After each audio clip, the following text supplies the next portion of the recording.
Hello everyone, मैं Dhirendra Bagdi, lecturer computer science at government polytechnic college Jhalawar आपका स्वागत और अभिनंदन करता हूँ। Video input output devices. The operating system is responsible for the following activities in connection with process management. देखिए, अब प्रोसेस मैनेजमेंट करने में ऑपरेटिंग सिस्टम किस तरीके से जिम्मेदार होता है। तो ये जो दी हुई एक्टिविटीज़ हैं, ये दिए हुए क्रियाकलाप जब ऑपरेटिंग सिस्टम परफॉर्म करता है तो इसे ही अपन प्रोसेस मैनेजमेंट कह रहे हैं। ठीक है, तो सबसे पहले प्रोसेसेस को क्रिएट करता है, प्रोसेस क्रिएशन। ठीक है, प्रोसेस क्रिएशन कैसे होनी है या प्रोसेस डिलीशन कैसे होना है, मतलब प्रोसेस को क्रिएट करना और प्रोसेसेस को डिलीट करना, एक ही एक्टिविटी हो गई। ठीक है, उसके बाद फिर दूसरी अपन बात कर रहे हैं process suspension and resumption. Suspension का मतलब ये होता है कि कौन सी प्रोसेस को सस्पेंड कर देने का, मतलब प्रोसेस अपने स्टेट में है, लेकिन मैं एग्जीक्यूट नहीं बोलूँगा प्रोसेस को, क्योंकि प्रोसेस का मतलब ही है प्रोग्रामिंग एग्जीक्यूशन, लेकिन प्रोसेस की स्टेट्स होती हैं। तो प्रोसेस की स्टेट्स, मान लीजिए प्रोसेस एक रनिंग स्टेट हो गया। रनिंग स्टेट में ये हो जाता है कि मैं आपको आगे आने वाले टॉपिक्स में बहुत आराम से समझाऊंगा ऐसे कि जो रनिंग स्टेट होता है उसमें प्रोसेस को सीपीयू अलोकेट हो चुका होता है, और सीपीयू अलोकेट हो चुका होता है मतलब सीपीयू प्रोसेस पे काम कर रहा है, सीपीयू प्रोसेस पे काम कर रहा है और सीपीयू को प्रोसेस ने बिजी कर रखा है। लेकिन सस्पेंशन का मतलब हो गया कि उस प्रोसेस पे जिस पे सीपीयू लगा हुआ है उसको छोड़ के सीपीयू दूसरे को अलोकेट कर दिया जाए, मतलब प्रोसेस को सस्पेंड कर दिया जाए, उसको प्रोसेस सस्पेंशन बोलते हैं। एंड रिजम्पशन का मतलब ये होता है कि जब सस्पेंड हो चुका है कोई प्रोसेस जिसको पहले सीपीयू अलोकेट किया गया था, अब वापस से उसको कैसे सीपीयू दिया जाए, तो उसको रिजम्पशन अपन बोलते हैं। ठीक है, प्रोविजन ऑफ मैकेनिज्म फॉर, ठीक है, किस तरीके की मैकेनिज्म यहाँ पे काम में ली जाती है, किस तरीके से प्रोसेस आपस में सिंक्रोनाइज करते हैं। सिंक्रोनाइज का मतलब भाई जैसे मान लीजिए दो लोग आपस में कोई काम करना चाहते हैं, ठीक है, और दोनों को कुछ टूल्स की आवश्यकता है, तो एक बंदा पहले से दूसरे वाले का टूल लेके वो काम करना शुरू कर दिया, तो दूसरे को वेट करना पड़ेगा। लेकिन पहले वाला बता के गया है कि मुझे 2 घंटे लगेंगे तुम्हारे टूल का यूज़ करते हुए, काम करते हुए, उसके बाद जब मैं फ्री हो जाऊंगा मैं तुम्हें ये टूल वापस तुम्हें दे दूंगा। ठीक है, तो इस तरीके से सिंक्रोनाइज करना होता है और उसको वो जो दूसरा बंदा है वो वेट कर रहा होता है। ठीक है, तो प्रोसेसेस आपस में सिंक्रोनाइज करती है, रिसोर्सेज के साथ सिंक्रोनाइज करती हैं। अब रिसोर्सेज में यही मैं जो बात कर रहे हैं अपन, सीपीयू हो सकता है, मेमोरी हो सकती है, फाइल्स हो सकती है, इनपुट आउटपुट डिवाइसेस हो सकते हैं। प्रोसेस कम्युनिकेशन, तो प्रोसेस आपस में किस तरीके से बातचीत करती है, तो वो अपन प्रोसेस कम्युनिकेशन में देखते हैं। ठीक है, नेक्स्ट जो स्टडी करें वो होता है कि creation of process. Creation of process मतलब प्रोसेस क्रिएट कैसे होती है। ठीक है,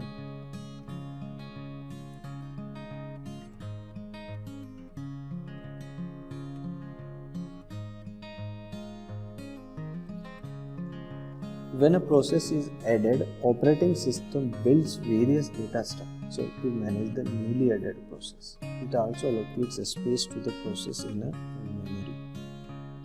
Reason to create a process. देखिए, जब एक प्रोसेस को जोड़ा जाता है तो ऑपरेटिंग सिस्टम क्या करता है, अलग अलग डेटा स्ट्रक्चर्स को मैनेज करता है। ठीक है, डेटा स्ट्रक्चर बेसिकली यूज करे जाते हैं मेमोरी में, किस तरीके से एक पार्टीशन इस प्रोसेस को या एक पीस ऑफ ब्लॉक इस प्रोसेस को दे दिया जाए। ठीक है,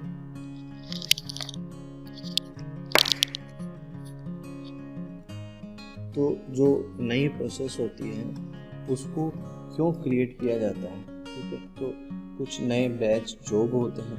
ठीक है, नए यूज़र जब लॉगिन करता है तो उसकी वजह से नए प्रोसेस क्रिएट होते हैं, या ऑपरेटिंग सिस्टम के द्वारा क्रिएट किए जाते हैं सर्विसेज प्रदान करने के लिए। ठीक है, spawned by existing process, the action of creating a new process, child process at the explicit request of another process. ठीक है, कोई प्रोसेस पहले से रन कर रहा होता है और उसका सब प्रोसेस क्रिएट होता है, तो उसको कारण भी नया प्रोसेस क्रिएट होता है, ठीक है। अ प्रिंट सर्वर और फाइल सर्वर में generate a new process for each request that it handles, ठीक है। तो प्रोसेस क्रिएशन हो गया, ये इसके कारण हो गए, ठीक है। अब प्रोसेस टर्मिनेशन से हम सामान्यतः समझते हैं कि प्रोसेस कब खत्म होता है, ठीक है। जब नॉर्मली प्रोसेस कंप्लीट हो जाता है तो उसको अपन टर्मिनेट कर देते हैं, ठीक है। इसी तरीके से अपन बोलते हैं कि जब प्रोसेस एक उस टाइम के अंदर फिनिश नहीं हुआ, टाइम एक्सीड कर गया, तो प्रोसेस को भी अपने को टर्मिनेट करना होता है। या जब प्रोसेस जब रन कर रहा है और उसको एक्स्ट्रा मेमोरी का रिक्वायरमेंट है, मेमोरी नहीं है, तो वहाँ पर भी प्रोसेस टर्मिनेट किया जाता है। बाउंड वायलेशन, देखिए कुछ नियम कायदे बने हुए होते हैं, प्रोसेस जब एग्जीक्यूट कर रहा होता है, अगर वो उसको नहीं फॉलो किया जाए तो वहाँ पर भी प्रोसेस टर्मिनेट हुआ समझा जाता है। प्रोटेक्शन एरर, ठीक है। कुछ प्रोसेस एग्जीक्यूट कर रहे हैं और किसी सिक्योर्ड फाइल की कंटेंट को वो रीड करने की कोशिश कर रही है वो प्रोसेस, तो वहाँ पर भी प्रोसेस टर्मिनेट हो जाता है, ठीक है। अर्थमेटिक एरर का क्या मतलब है? ऐसे एरर जिनको सीपीयू हैंडल नहीं कर पाता है। जैसे मान लीजिए कोई नंबर है, रियल नंबर, उसको आप डिवाइड बाय 0 कर दो तो एक इनफाइनाइट वैल्यू क्रिएट होती है जिसका कोई लिमिटेड वे में हम इसको समझ नहीं सकते, ठीक है। तो वहाँ पर प्रोसेस टर्मिनेट होता है। Time overrun, waiting for input output for infinite time.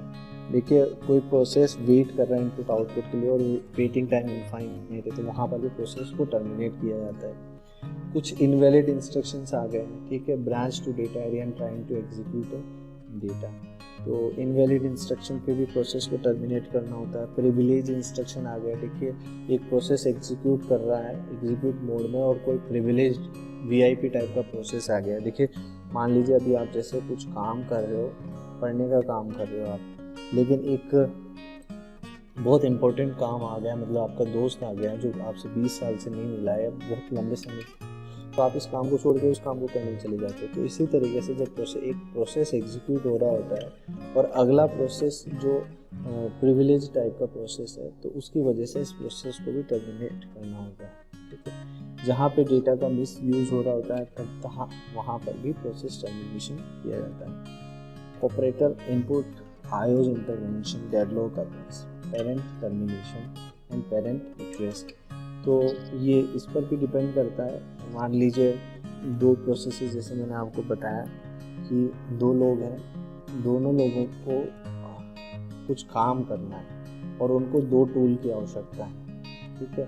तो जैसे मान लीजिए यहाँ पे ये ए और बी, इन दोनों को कुछ अपने अपने काम करने हैं, ठीक है। इसका ये वर्क है और इसका ये W1 इसका वर्क है और ये W2 इसका वर्क है, ठीक है। अब इस A को W1 करने के लिए क्या क्या चाहिए? अल्फा टूल चाहिए और इसको बीटा टूल चाहिए, ठीक है। ये इसके पास पहले से ही है, तो ये इसके पास पहले से ही है लेकिन बीटा टूल नहीं है। इसके पास बी को भी काम करने के लिए अल्फा टूल चाहिए और बीटा टूल चाहिए, इसके पास बीटा टूल पहले से अल्फा टूल नहीं है। तो अब यहाँ दोनों में प्रतिस्पर्धा हो गई, दोनों को अपना काम खत्म करना है, तो लेकिन दोनों अपना काम तभी शुरू कर पाएंगे जब दोनों के पास अल्फा बीटा टूल साथ के साथ हो, ठीक है। तब क्या समस्या हो गई? ए जो है अपना अल्फा बीटा छोड़ना नहीं चाहता, ठीक है।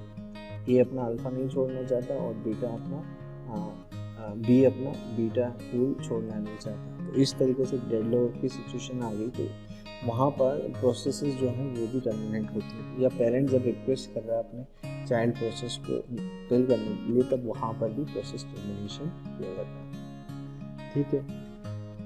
अब ये दो स्टेट प्रोसेस मॉडल क्या होता है, जहाँ पर प्रोसेस की दो स्टेट होती है। एक तो प्रोसेस क्रिएट हो गया, क्रिएट होने के बाद या तो प्रोसेस रन कर रहा होता है या नॉट रन कर रहा होता है, तो ये पहली स्टेट हो गई। और दूसरी स्टेट मतलब टू स्टेट में क्या होता है कि प्रोसेस या तो रन करेगा या प्रोसेस नॉट रन करेगा। ये टू स्टेट प्रोसेस मॉडल अपन कहेंगे इसको, ठीक है।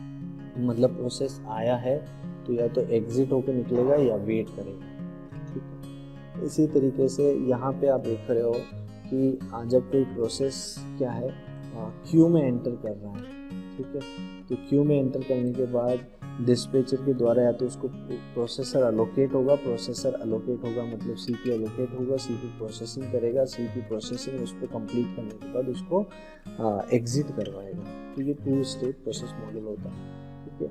डिसएडवांटेजेस ऑफ 2 स्टेट मॉडल क्या होता है? Dispatcher portion of operating system does not know whether process is blocked due to IO operation और टू गेट कंप्लीटेड और process is in already ready state to execute, ठीक है। तो ये इसका डिसएडवांटेज है 2 स्टेट मॉडल का कि यहाँ पर जो डिस्पैचर होता है उसको ये समझ नहीं होता है कि प्रोसेस ब्लॉक हो रखा है या प्रोसेस पहले से एग्जीक्यूट हो रहा है। तो हो सकता है जो प्रोसेस पहले से एग्जीक्यूट हो रहा है और सीपीयू का कुछ पोर्शन इंगेज है, वो सीपीयू के बचे हुए पोर्शन को फिर से उसमें इंगेज कर दे, ठीक है। या बार बार जो प्रोसेस ब्लॉक्ड हो रखा है किसी आईओ डिवाइसेस के लिए, उस प्रोसेस के लिए ही उस सीपीयू को बार बार अलोकेट किया जा रहा है। तो ये इसका डिसएडवांटेज होता है 2 स्टेट मॉडल का, ठीक है। तो अब processes can be of the following states. देखिए स्टेट का मतलब क्या होता है? अवस्था। तो प्रोसेस जैसे हमने देखा, प्रोसेस क्रिएट होने के बाद उसकी स्टेट्स क्या क्या होती हैं। तो जब सबसे पहले प्रोसेस क्रिएट होता है तो उसको अपन बोलते हैं न्यू, ठीक है। प्रोसेस क्रिएट हुआ मतलब वो न्यू स्टेट में है। और रेडी का क्या मतलब है? Process is waiting to be assign to a processor. तो रेडी स्टेट में जब प्रोसेस होता है इसका मतलब प्रोसेस क्रिएट होने के बाद रेडी स्टेट में पहुंच चुका है और इंतजार कर रहा है कि सीपीयू कब उसको अलोकेट हो, ठीक है। जब सीपीयू उसको अलोकेट होता है तो प्रोसेस कौन से स्टेट में जाएगा? प्रोसेस जाएगा आपके रनिंग स्टेट में, ठीक है। तो इसको इंस्ट्रक्शंस आर बीइंग एग्जीक्यूटेड। तो प्रोसेस रनिंग स्टेट में कब आता है? प्रोसेस आता है रेडी स्टेट से रनिंग स्टेट में, ठीक है। तो जो चौथा स्टेट है इसका वो है waiting state. The process is waiting for some event to occur such as completion और reception of a signal.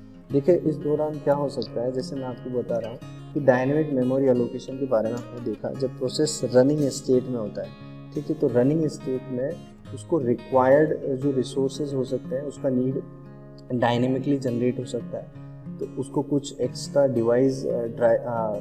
Devices की आवश्यकता पड़ सकती है, इनपुट आउटपुट डिवाइसेस के इंस्ट्रक्शन की आवश्यकता पड़ सकती है।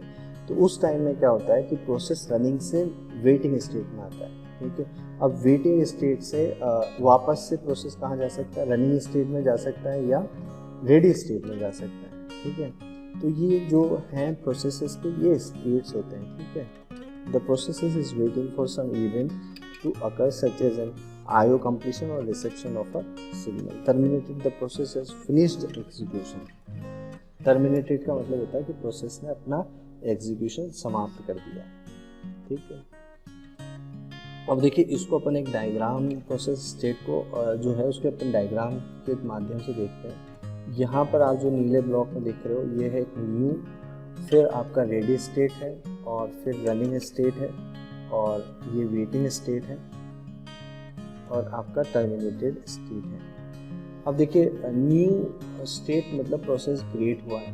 प्रोसेस क्रिएट होने के बाद कहाँ जाता है? Ready state. और रेडी स्टेट में प्रोसेस गया है, इसका मतलब प्रोसेस वेट कर रहा है सीपीयू अलोकेट होने के लिए। जैसे ही प्रोसेस पे सीपीयू और प्रोसेसर अलोकेट होता है, प्रोसेस रेडी स्टेट से कहाँ पहुँच जाता है?